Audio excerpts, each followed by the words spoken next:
Bienvenue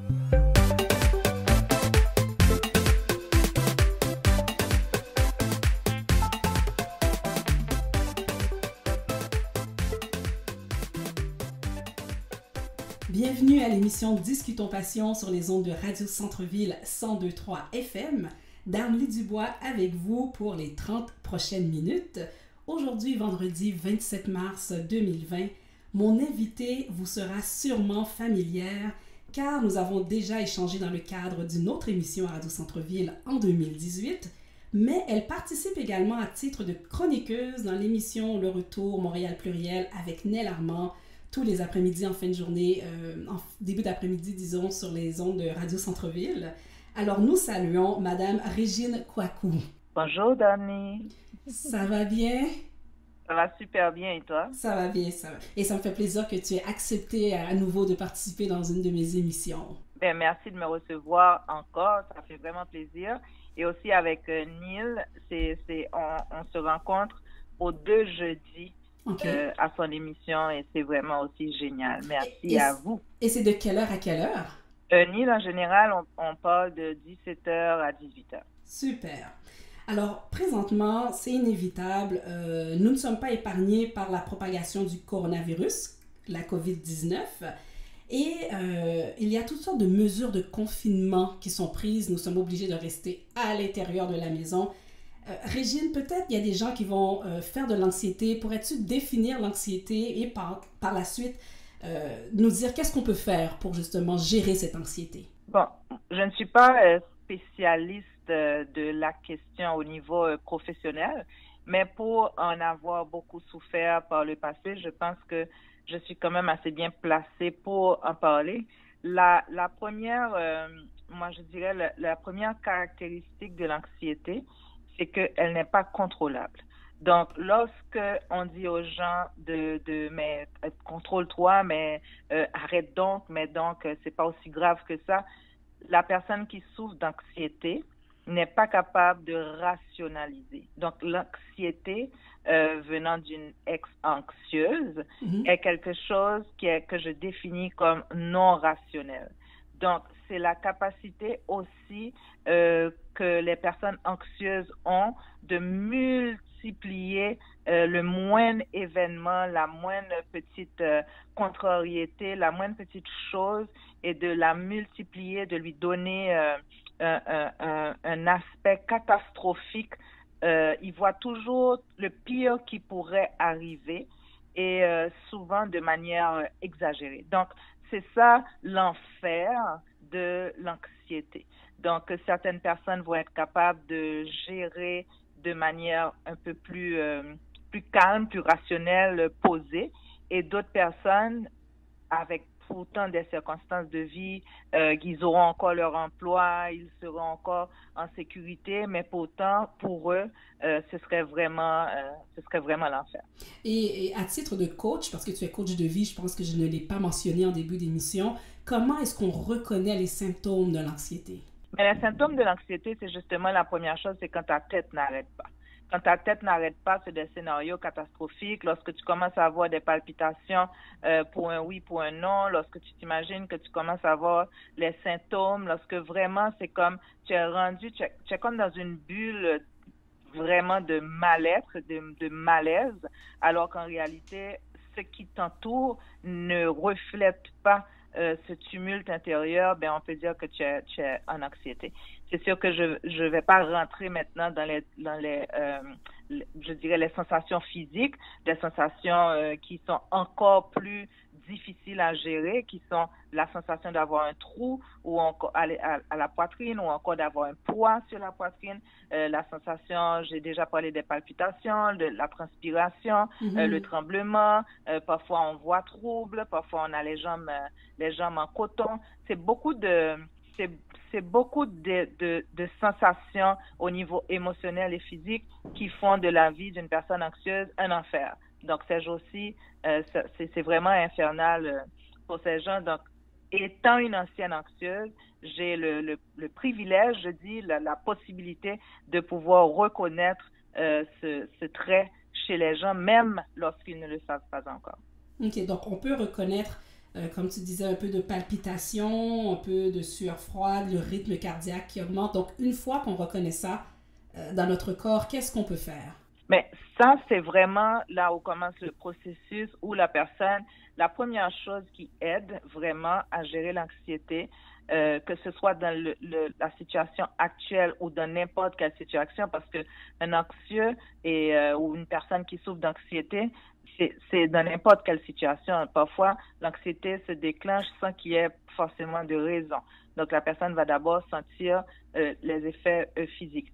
Lorsque quelqu'un est conscient qu'il ou qu'elle souffre d'anxiété, pour pallier à ce genre de sensations très, très désagréables, les gens devraient prendre des habitudes de vie, apprendre à décompresser, apprendre à respirer, apprendre à vivre ce que j'appelle en pleine conscience, à commencer à vivre dans la réalité, parce qu'un anxieux n'est pas dans la réalité. Un anxieux est dans le scénario catastrophique de sa tête, de ses pensées, alors que la réalité est qu'il est en sécurité. La réalité, c'est qu'il fait chaud où il est. La réalité, c'est qu'il a à manger. La réalité, c'est qu'elle est totalement différente du scénario qu'il bâtit. Donc, lorsqu'on travaille avec une personne anxieuse ou lorsqu'une personne anxieuse décide de commencer à faire du travail sur elle-même, c'est apprendre à différencier le stress qu'elle se met par rapport à son imagination et avec tout ce qui pourrait être grave et pire, et par rapport à la vraie réalité. La vraie réalité, c'est que présentement, maintenant, à telle heure précise, mais je suis en sécurité, et ce que l'autre scénario, il est juste dans ma tête. Donc, les mesures qui ont été recommandées par un gouvernement à la fois provincial et fédéral disent qu'on doit, dans la mesure du possible, sortir uniquement lorsqu'on a des situations, disons, d'urgence, on doit aller à l'épicerie. Dans la mesure du possible, il faut rester à la maison. Comment est-ce que quelqu'un est en télétravail peut justement arriver à se détendre dans toute cette folie de ce qu'on vit ces temps-ci? Donc, une journée à la maison de télétravail avec les enfants, la famille est là. Comment ça se passe, toute cette nouvelle adaptation? La première chose que je donne comme conseil, c'est comprendre que c'est provisoire. Parce que justement, lorsqu'on comprend que c'est provisoire, et ceci, même lorsque je commence à faire des exercices au niveau du développement personnel, apprendre à quelqu'un, par exemple, à faire des écritures de gratitude, je l'aide avec son subconscient, avec son mental, que je lui dis, on va commencer pour 7 jours, ou encore on va commencer pour 15 jours, ou encore on va commencer pour 21 jours. Le mental a besoin de cette impression de liberté. Le mental a besoin de comprendre que c'est pas quelque chose qui est à vie. Lorsqu'on a l'impression que ce qu'on vit ou ce qu'on doit faire ou une situation n'a pas de fin, donc là, ça crée de l'anxiété. Parce que c'est comme si on se demande, mais comment je vais faire? Mais c'est comprendre que ça va bien aller parce que c'est provisoire. C'est pas à partir d'aujourd'hui, on vit un confinement éternel. C'est qu'à partir d'aujourd'hui, des mesures sont prises pour enrayer quelque chose qui pourrait être catastrophique. Donc, c'est provisoire et c'est pour notre bien. Il y a la manière aussi d'apprendre à se parler, à gérer les pensées pour pouvoir faire face. Donc, ça, c'est la gestion de la pensée.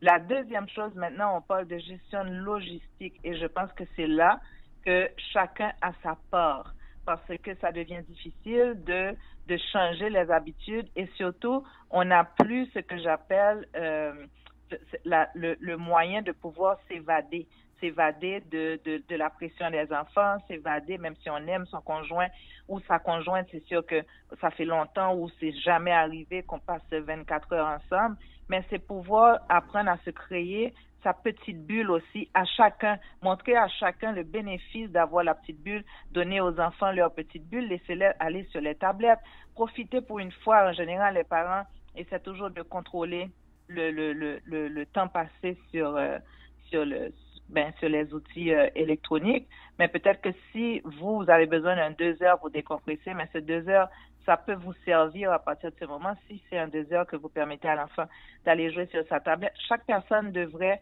pouvoir rentrer dans sa bulle pendant un certain nombre de temps pendant la journée. Et c'est ce qui peut aider à trouver l'équilibre et non paniquer ou à se demander on va faire ça comment. Non, c'est trouver des moyens pour trouver sa bulle, passer du temps avec soi-même sans avoir l'impression d'être sollicité en permanence par la présence de l'autre. J'adore le point que tu as amené un peu plus tôt. C'est une situation que nous vivons qui est provisoire. Donc, on y va petit pas, 7 jours, et on regarde comment on peut s'adapter justement à cette situation. Parce que justement, Discutons Passion doit s'adapter. La mission de l'émission, c'est d'aller rencontrer les gens, soit dans leur milieu, dans leur environnement, et par la suite faire un enregistrement et que ça passe à Radio Centre-Ville. Et maintenant, je ne peux même pas aller à la rencontre des gens. Donc, je m'adapte et je fais les entretiens téléphoniques. Donc, c'est une nouvelle façon de faire. Toutefois, Régine, ce qui ne change pas dans Discutons Passion, c'est le moment de la pause musicale où est-ce que je demande à mes invités de choisir la musique qu'ils veulent présenter aux auditeurs et de dire pourquoi ils ont choisi cette chanson. Est-ce que c'est parce qu'ils aiment le chanteur, la chanteuse, les paroles? Donc, qu'est-ce que tu as envie qu'on écoute pour la pause musicale? Bien, j'aimerais ça qu'on écoute encore une fois, pour la deuxième fois à ton émission, je parle encore de Ginette Renault, parce que pour moi, c'est une force, cette fille-là. C'est une force au niveau de sa voix. Écoute, les yeux fermés, j'écoute la voix de cette fille, c'est incroyable. Et c'est sûr que la chanson, l'essentiel, je pense qu'elle se passe de présentation et par les temps qui courent, les gens comprendront très bien pourquoi j'ai choisi cette chanson. Alors écoutons l'essentiel, c'est d'être aimé de Ginette Renault et on revient tout de suite après la pause.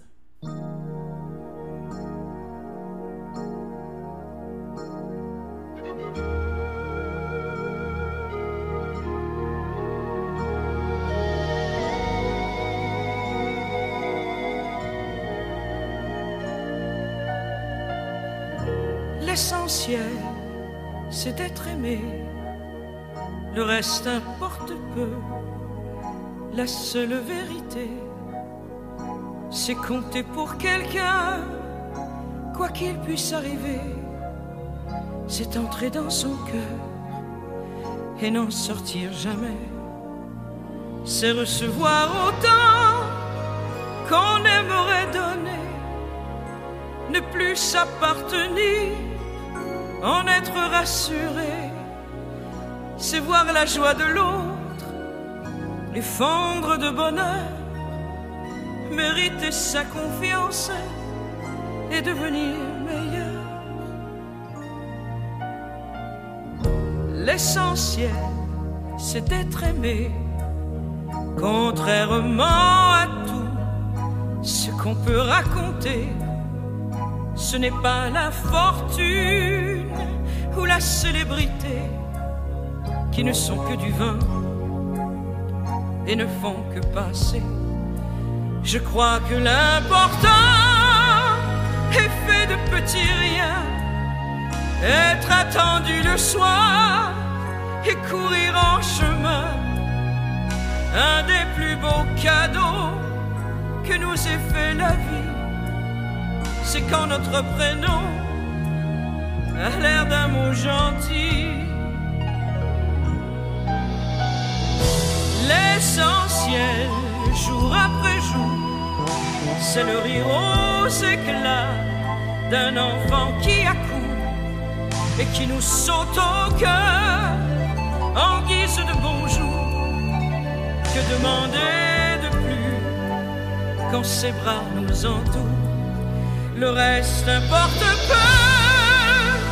La seule vérité, c'est compter pour quelqu'un.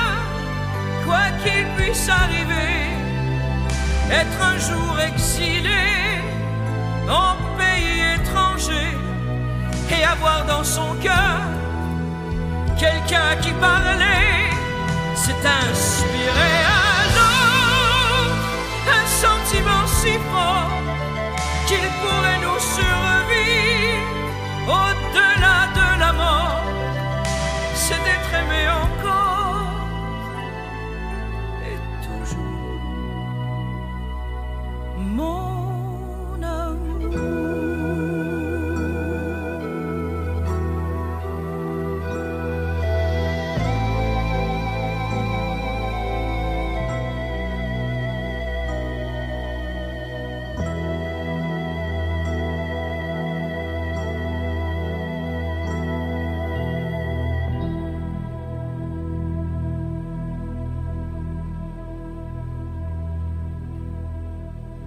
sommes de retour sur les ondes de Radio Centre-Ville 102.3 FM. Vous êtes à l'écoute de Discutons Passion avec Darnley Dubois. L'invitée d'aujourd'hui, Régine Kouakou, qui est coach de vie.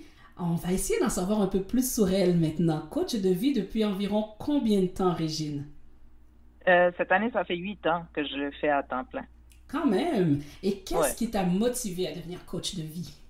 Ben, pour la plupart des coachs, je dirais, mais pour moi spécifiquement, puisque je parle de moi aujourd'hui, mais c'est toujours un besoin de se découvrir, un besoin d'aller mieux, un besoin de guérir, un besoin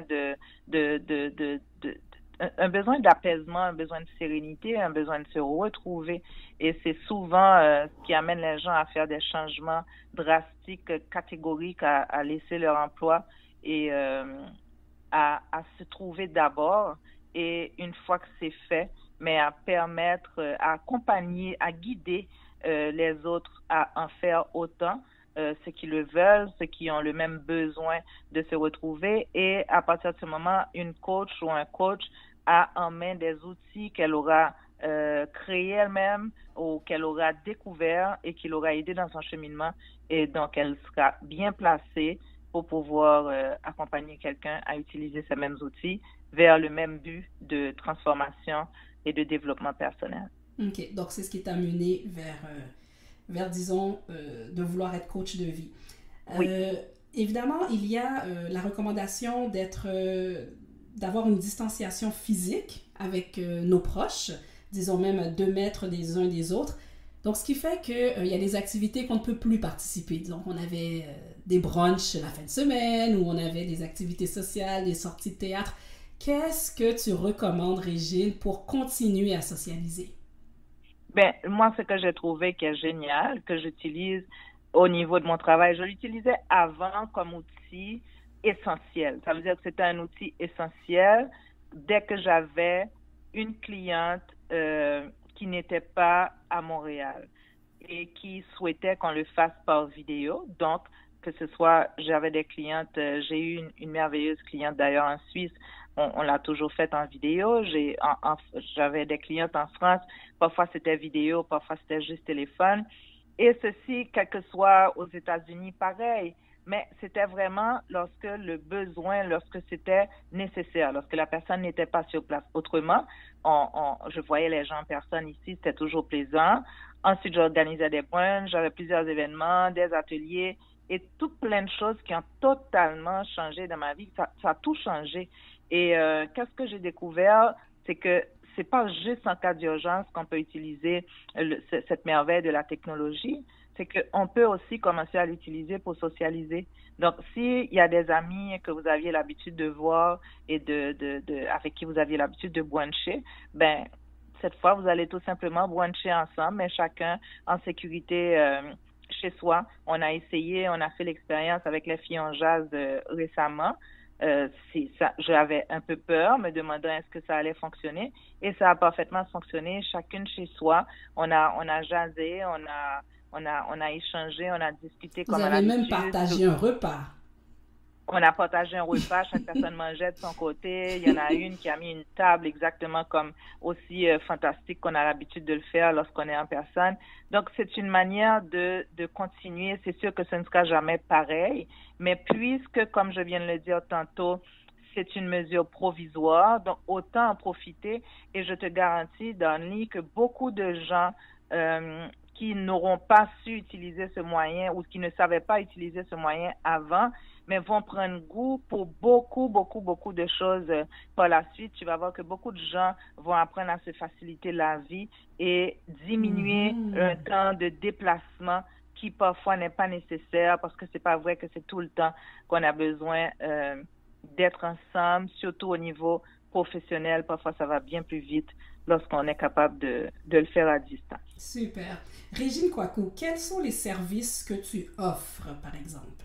Bon, un coach, c'est un service un coach est là pour vous guider, pour vous accompagner. Un coach en nutrition, c'est pas elle qui va faire elle va pas faire la diète pour vous, elle va vous donner des conseils, elle va vous guider, elle va vous donner des trucs pour vous aider à perdre du poids ou prendre du poids d'ailleurs.